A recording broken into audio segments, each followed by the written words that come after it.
चव्हाणजी, आमचे नेते माननीय गोपीनाथरावजी मुंडे यांचा वारसा समर्थपणे चालवणाऱ्या राज्याच्या पर्यावरण मंत्री सौ पंकजाताई मुंडे, खासदार अजितजी गोपछडे, सन्माननीय आमदार डॉक्टर तुषार राठोडजी, राजेश पवारजी, जितेश अंतापूरकरजी, डॉक्टर संतोषराव हंबर्डे, संजयजी कोडगे, अमरनाथजी राजूरकर, किशोरजी देशमुख, देवीदासजी राठोड, एकनाथजी पवार, लोह्याचे आपले नगराध्यक्ष पदाचे उमेदवार गजानन सूर्यवंशी, कंधारचे आपले उमेदवार गंगाप्रसाद यन्नावार, श्री सचिन साठे, ज्यांनी भारतीय जनता पक्षाच्या सर्व उमेदवारांना पूर्ण पाठिंबा दिला, ते शिवा संघटनेचे राज्याचे प्रमुख श्री मनोहरराव धोंडे,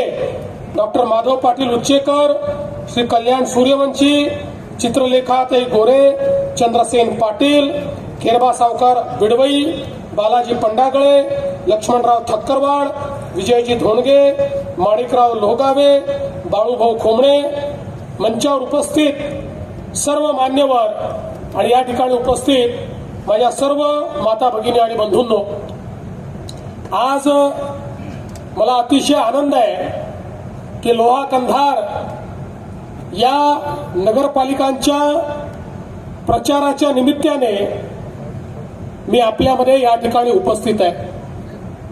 कालच 26 नोव्हेंबर झाली.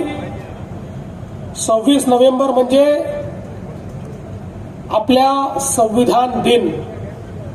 26 नोव्हेंबर 1949 रोजी भारताच्या संविधान सभेने भारतरत्न डॉक्टर बाबासाहेब आंबेडकरांनी जे संविधान दिलं ते स्वीकारलं, ते भारताला अर्पित केलं आणि त्यानंतर 26 जानेवारी 1950 पासनं ते संविधान आपल्याला लागू झालं.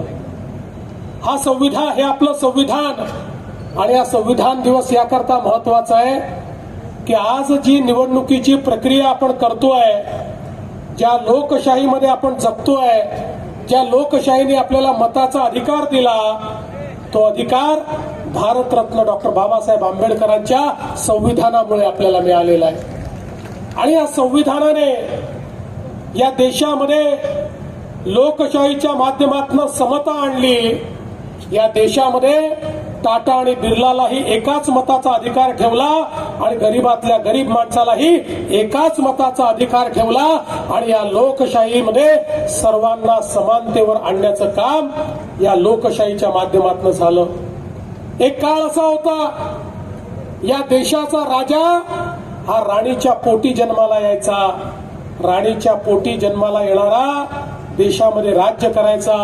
पण भारताच्या संविधानाने सांगितलं, देशाचा राजा हा राणीच्या पोटातून पैदा होणार नाही, तो मतांच्या पेटीतून पैदा होईल. जनता ज्याला निवडून देईल तोच या ठिकाणी राज्य करेल. आणि म्हणून ही निवडणूक अत्यंत महत्वाची निवडणूक आहे.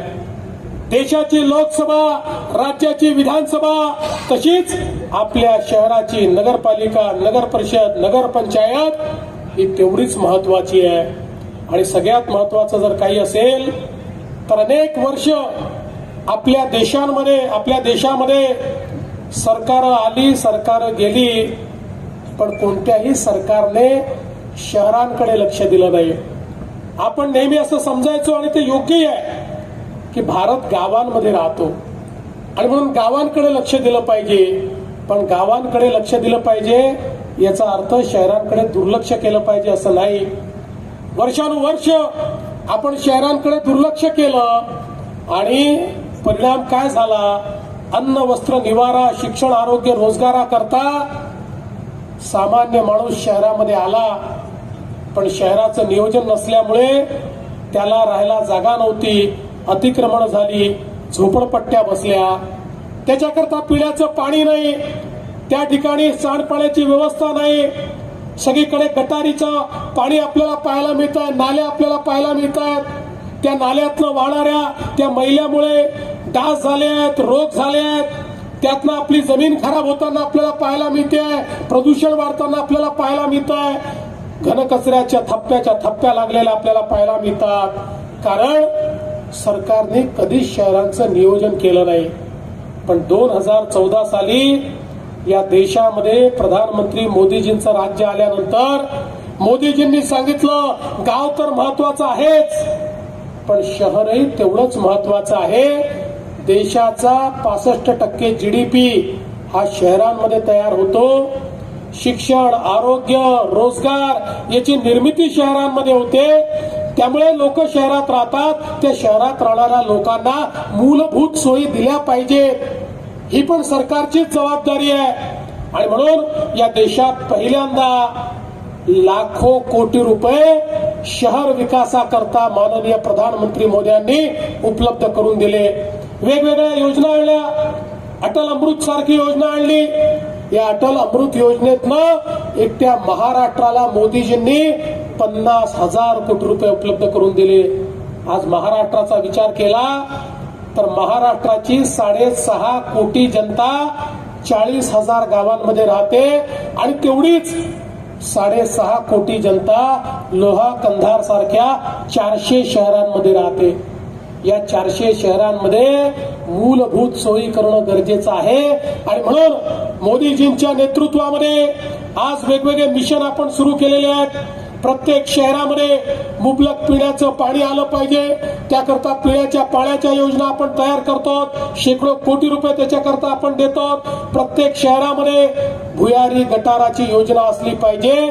आमचा जो मैला आहे तो नालीतनं नाही, भुयारी गटारातनं गेला पाहिजे आणि तो आमच्या नदी नाल्यांमध्ये, आमच्या तलावांमध्ये नाही, तर त्याच्यावर प्रक्रिया झाली पाहिजे.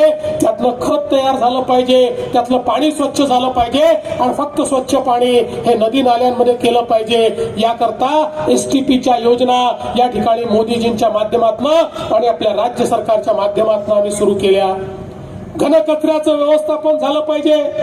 घनकचरा जो आहे त्याच्यावर प्रक्रिया झाली पाहिजे. त्यातनं कोळशासारखे पॅलेट तयार झाले पाहिजे. आज बघू शकता जवळजवळ 200 पेक्षा जास्त नगरपालिकांमध्ये आता घनकचऱ्यापासून त्या ठिकाणी पॅलेट्स तयार होत आहेत. घनकचऱ्याचा निचरा आपण त्या ठिकाणी करतो. दिवाबत्तीची सोय, त्या ठिकाणी उद्यानं, खेळाची मैदानं, चांगले रस्ते, त्या ठिकाणी दवाखाने, या सगळ्या गोष्टी, चांगली शाळा, या सगळ्या गोष्टी करता केंद्र सरकार आणि राज्य सरकारने मोठ्या प्रमाणात निधी हा उपलब्ध करून दिला आणि आता आपली शहरं ही बदलायला लागली आहे. आणि म्हणून ही निवडणूक केवळ आम्हाला एखाद्या नगरपालिकेवर भाजपचा झेंडा लावायचा एवढ्या पुरतं मर्यादित नाही. एखाद्या नगरपालिकेवर आमचे नगराध्यक्ष बसवायचे आहेत एवढ्या करता मर्यादित नाही, तर आमच्याकडे एक विकासाचं विजन आहे, एक आमच्याकडे विकासाची ब्ल्यूप्रिंट आहे. शहर कसं परिवर्तित होऊ शकतं या संदर्भातला आराखडा आहे. तो आराखडा आम्हाला लोहा कंधारमध्ये आणायचा आहे. तो आराखडा एकेका नगरपालिकेमध्ये आम्हाला आणायचा आहे आणि त्याकरता त्या ठिकाणी आपली सत्ता असणं आवश्यक आहे. कारण या आराखड्याला अनुरूप अशा प्रकारचे लोक जर या ठिकाणी राहिले तर परिवर्तन होणार आहे. तर त्या ठिकाणी आम्ही किती पैसा दिला पण तो पैसा मध्येच मुरून गेला तर त्या ठिकाणी विकास होऊ शकणार नाही. पण आमच्या विचाराची या ठिकाणी जर आमचे लोक असले तर ते योग्य प्रकारे काम करतायत की नाही आम्ही लक्ष ठेवू. आणि आमचे नगराध्यक्ष कुठे चुकले तर त्या ठिकाणी अशोकराव आहेत, मी आहे, आम्ही यांचा कान देखील धरू शकतो आणि यांना सांगू देखील शकतो की या ठिकाणी आपल्याला असं काम करता येणार नाही. जनतेने विश्वास दाखवलाय, जनतेच्या विश्वासाला आपल्याला पात्रच व्हावं लागेल. अशा प्रकारचं कार्य या ठिकाणी आपल्याला करायचं आहे. आणि म्हणून बंधू भगिनींनो, आज आपण बघा इतक्या मोठ्या प्रमाणात वेगवेगळी कामं आपल्या सरकारच्या माध्यमातून या ठिकाणी झालेली आहेत. मी त्या कामांचा आराखडा आपल्या समोर ठेवणार नाही, पण भविष्याचं स्वप्न मात्र आपल्या समोर ठेवू इच्छितो की जे भविष्य आपल्या येणाऱ्या पिढ्यांकरता एक उत्तम अशा प्रकारचं भविष्य घडवायचं आहे. मोदीजींनी सांगितलं आपल्या राज्यामध्ये देखील आता प्रत्येक शहरामध्ये आपण अतिक्रमण नियमित करणं सुरू केलेलं आहे. लोकांनी त्या ठिकाणी झोपड्या बांधल्यात, काही अतिक्रमण झाली आहेत त्यांना त्यांच्या जागेचा मालकी हक्काचा पट्टा द्यायला आपण सुरुवात केली आहे. कारण मोदीजींनी सांगितलंय कोणीही बेघर राहू नये आणि कोणीही झोपडीत राहू नये. झोपडीमध्ये राहणारा किंवा जो बेघर असेल त्याला 2.5 लाख रुपये देऊन त्या ठिकाणी प्रधानमंत्री आवास योजनेचं घर हे देण्याचं काम नगरपालिकेच्या माध्यमातून आपण सुरू केलेलं आहे. आणि माझ्या लोहा आणि कंधारमध्ये देखील त्या ठिकाणी आमचे जे गरीब लोक राहतात त्यांचंही स्वप्नातलं स्वतःचं घर हे आपल्याला येत्या काळामध्ये करायचं आहे. बंधू भगिनींनो, आम्ही केवळ बोलबचन देणारे बोलणारे लोक नाही आहोत, आम्ही जे बोलतो ते करून दाखवणारे लोक. आपण बघा मागच्या काळामध्ये ज्यावेळी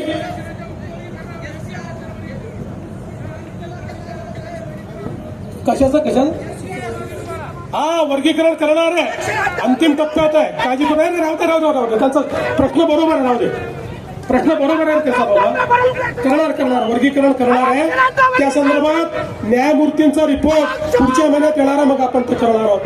आणि म्हणून बंधू भगिनींनो, या ठिकाणी आपण हे लक्षात घेतलं पाहिजे. काही काळजी करू नका, त्यांचा प्रश्न सोडवला आपण. बंधू भगिनींनो, आपण हे लक्षात ठेवा की या ठिकाणी या निवडणुकीच्या माध्यमातून जी आश्वासनं आम्ही देतो ती आश्वासनं आम्ही पूर्ण करणारी लोक. तुमच्या आशीर्वादाने या ठिकाणी पूर्ण बहुमत आपल्याला विधानसभेमध्ये मिळालं. देशाच्या इतिहासामध्ये सर्वाधिक आमदार हे आपले या विधानसभेमध्ये तुम्ही निवडून दिले. आणि बघा, तुम्ही आमदार निवडून दिल्यानंतर त्या ठिकाणी आमचे विरोधक काय म्हणायचे? आमचे विरोधक म्हणायचे आता यांचे एवढे आमदार निवडून आले, आता हे लाडकी बहीण योजना बंद करणार. 1 वर्ष झालं लाडकी बहीण योजना सुरूच आहे.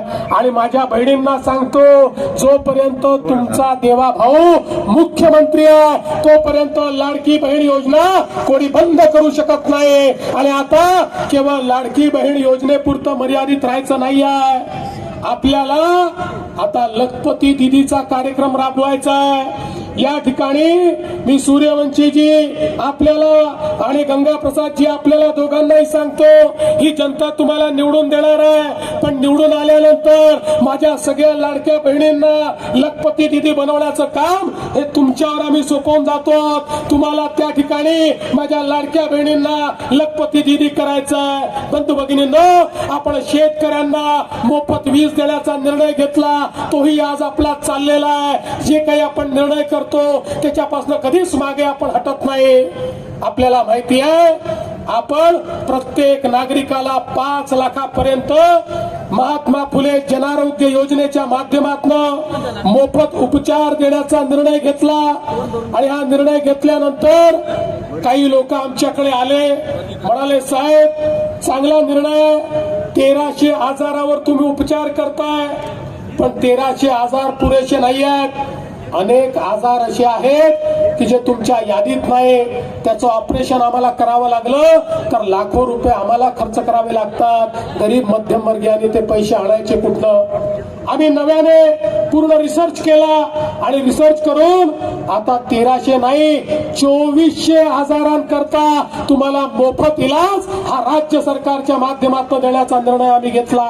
आणि एवढंच नाही तर 9 आजार असे आहेत की ज्याच्याकरता 5 लाखापेक्षा जास्त त्या ठिकाणी खर्च येतो. अशा 9 आजारांकरता 15 लाख, 20 लाख, 35 लाखापर्यंतचा खर्च हा राज्याच्या सरकारने करायचा आम्ही ठरवलं. कुठलाही आमचा गरीब हा त्या ठिकाणी उपचाराविना राहणार नाही, हा आमचा प्रयत्न आहे. आणि म्हणूनच आज जनसमर्थन मिळत आहे या नांदेड जिल्ह्यामध्ये. मग त्या ठिकाणी मुखेड सारखं आमचं शहर आहे. आज आमचे आमदार डॉक्टर राठोड या ठिकाणी आहेत. मुखेड शहराचा हद्दवाढीचा प्रस्ताव आहे. नगरपालिकेच्या निवडणुकीनंतर डॉक्टर तुषार राठोड काळजी करू नका, तुमचा हद्दवाढीचा प्रश्न असो, 108 कोटीचा भूमिगत गटार योजनेचा प्रश्न असो, तुमचा MIDCचा प्रश्न असो, हे सगळे प्रश्न सोडवण्याची जबाबदारी या देवा भाऊची आहे. ती निश्चितपणे आपण सोडवून देणार आहे. आणि राजेश पवारजी तुम्ही पण काळजी करू नका. धर्माबाद आणि उमरीमध्ये तुम्हाला जे जे आवश्यक आहे ते ते देण्याचं काम या राज्य सरकारच्या माध्यमातून सगळा विकास करण्याचं काम हे आपण करू। आणि आज मी आपल्या लोहा आणि कंधारच्या या संपूर्ण जनतेला या ठिकाणी विनंती करतो, लोह्यामध्ये गजानन सूर्यवंशीजी आणि कंधारला गंगा प्रसाद यन्नावारजी यांना तुम्ही निवडून द्या। 2 तारखेला कमळाचं बटन दाबून कमळाची चिंता तुम्ही करा, पुढचे 5 वर्ष तुमची चिंता आम्ही करू हा विश्वास तुम्हाला देतो आणि माझं बोलणं संपवतो। धन्यवाद। जय हिंद, जय महाराष्ट्र।